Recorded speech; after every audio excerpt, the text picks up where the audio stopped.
त्याचप्रमाणे समोरील सर्व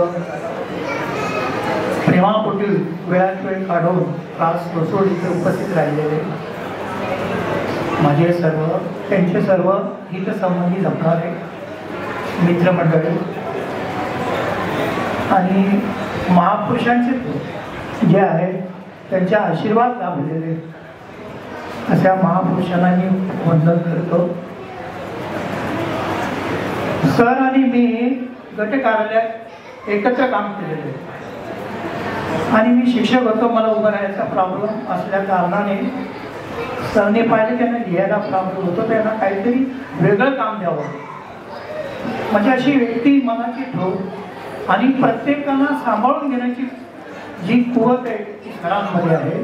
असं मन प्रत्येकाकडे असतं असं नाही आहे। तर सरांनी सर जेव्हा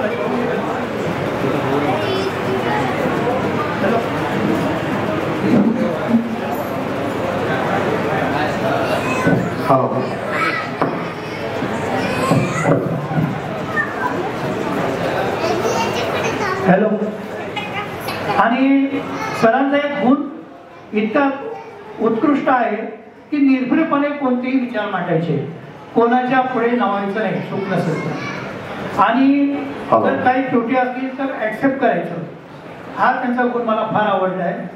आणि समाजामध्ये वावरत असताना प्रत्येकाचं हित त्यांनी जपलेलं आहे।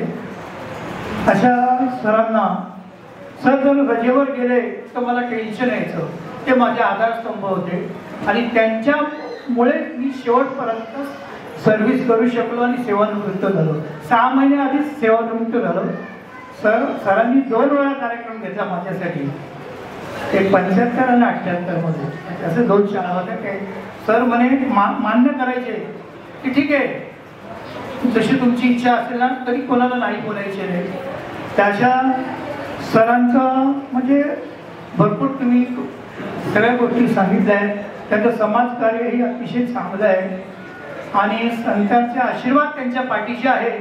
ज्यांच्या संतांचे आशीर्वाद त्यांच्या पाठीशी आहे आयुष्यामध्ये कोणत्याही अडचणी ह्या हवेतच मिळून जातात। तशा सरांना आणि त्यांच्या कुटुंबांना शेवटच्या क्षणापर्यंत सुखी निरोगी संपन्न असं आयुष्य लाभो, सर्व समाजाचे सर्वांचे उदंड प्रेम मिळो अशी मी परमेश्वर चरणी प्रार्थना व्यक्त करतो आणि माझ्या परिवारातर्फे त्यांना शुभेच्छा देतो।